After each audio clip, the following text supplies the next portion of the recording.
Rembang merupakan salah satu kabupaten dengan jumlah peternak yang cukup besar. Akan tetapi, pada tanggal 10 Mei 2022, terdapat sapi di Kabupaten Rembang yang dinyatakan terjangkit penyakit mulut dan kuku atau PMK. Dan hingga saat ini jumlah kasus terus meningkat.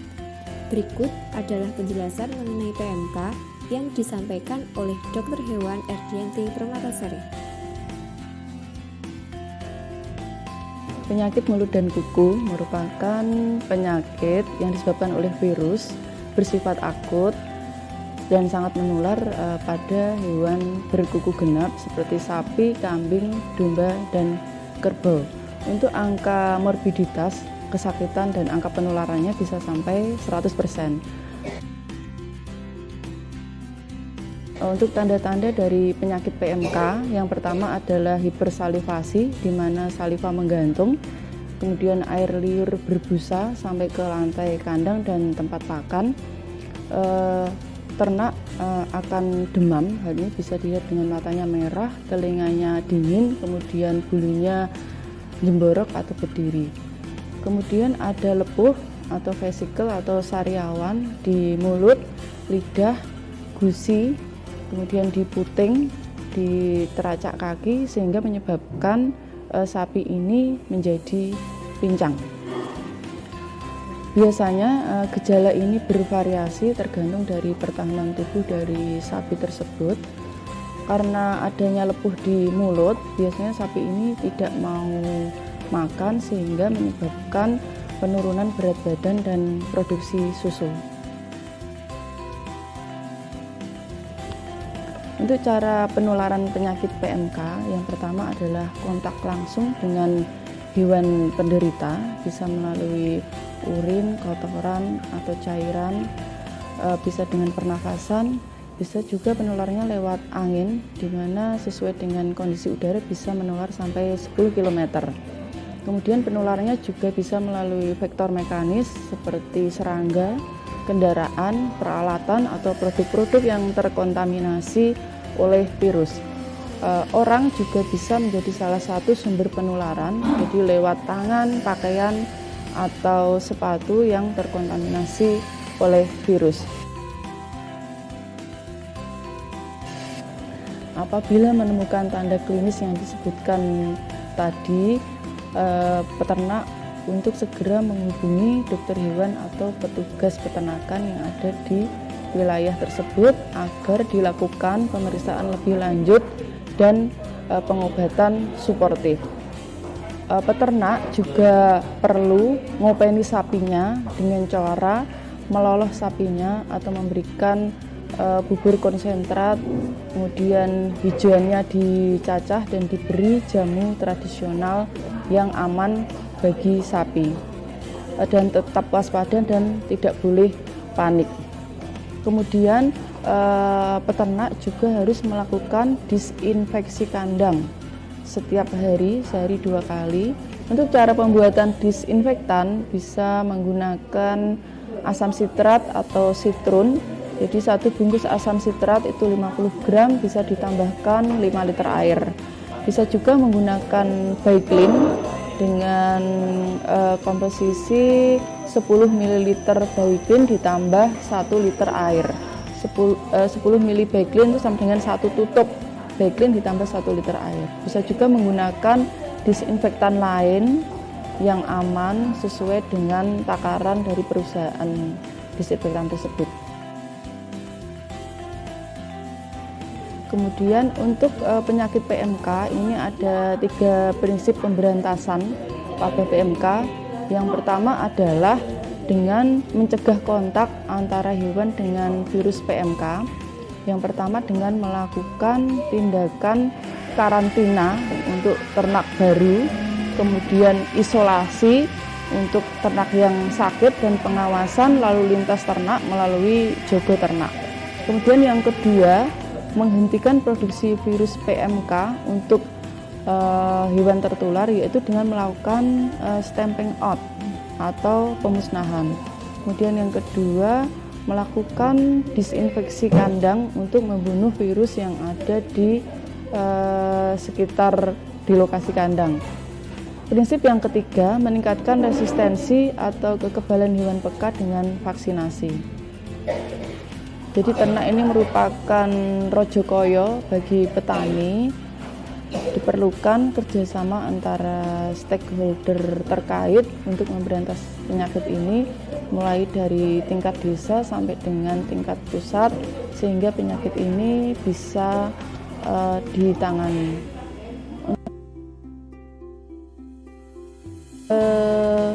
Apabila ditangani dengan baik, angka kematian pada induk ini hanya berkisar 1-5%. Untuk kematian pada pedet biasanya tinggi, bisa sampai 50-90%. Hari ini disebabkan karena pedet masih menyusu induk di mana susunya ini mengandung virus. Kemudian induk yang terkena penyakit PMK ini biasanya susunya tidak keluar. Untuk mengantisipasi kematian pada pedet, maka perlu diberikan susu sapi pengganti ditambah dengan vitamin untuk meningkatkan daya tahan tubuh dari pedet tersebut. Selain penjelasan tentang PMK oleh Dr. Hewan Erdianti Permatasari, berikut proses pembuatan jamu tradisional untuk ternak yang disampaikan oleh Bapak Supriyanto. Ya, salam dulur ternak. Ini untuk mengatasi penanganan PMK dengan obat tradisional, pakai bumbu dapur aja. Ini saya coba, pengalaman saya ini ya berhasil, alhamdulillah. Itu buktinya. Satu bahannya yaitu kunyitnya itu kisaran 3 butir, 3-4 butir. Jahenya sama 3-4 butir. Gula batunya 3 butir, bawangnya 6 siung, madunya 1-2. Ini untuk penambah rasa, gitu saja. Nanti bahan-bahan ini dicairkan dulu, direbus biar cair. Setelah itu bahan kunyit sama bawang putih sama jahe ditumbuk halus, nanti dilarutkan ke dalam gula batu yang sudah direbus tadi, terus diaduk, dikasih madu dimasukkan ke tadi yang sudah direbus tadi, dicampur, terus ditaruh ke botol sirup. Nanti setelah dingin atau hangat-hangat, nanti bisa langsung diaplikasikan ke sapi ya. Oke, salam sukses, salam ternak.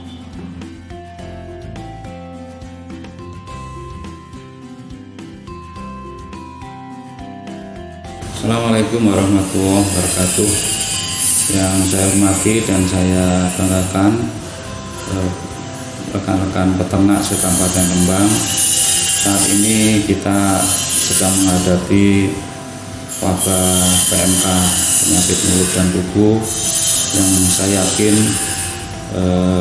merepotkan para peternak dan kita semua. Tapi kita selalu optimis bahwa kita akan bisa melewati permasalahan ini. Rekan-rekan peternak, jadi penyakit mulut dan kuku ini memang disebabkan oleh virus yang tidak ada obat khususnya. Yang bisa kita lakukan adalah meningkatkan daya tahan tubuh sekaligus perawatan pada masa kritis di saat terserang PMK. Dan upaya yang kedua adalah vaksinasi sebagai upaya yang paling efektif untuk menyiapkan ternak kita memiliki antibodi agar bisa melawan virus ini. Rekan-rekan peternak, saya berharap tetap semangat. Kita bersama-sama melewati badai PMK ini. Vaksinasi sudah kita lakukan tahap 1, segera akan kita susul di tahap kedua. Selanjutnya nanti ada vaksin untuk booster.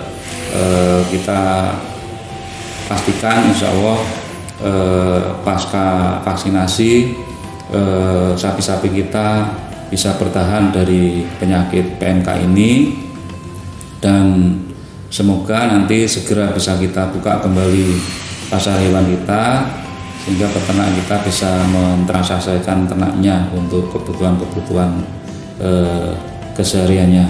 Semangat Dinas Pertanian dan Pangan dan pemerintah Kabupaten Rembang, insya Allah akan selalu ada dan hadir untuk para peternak Rembang.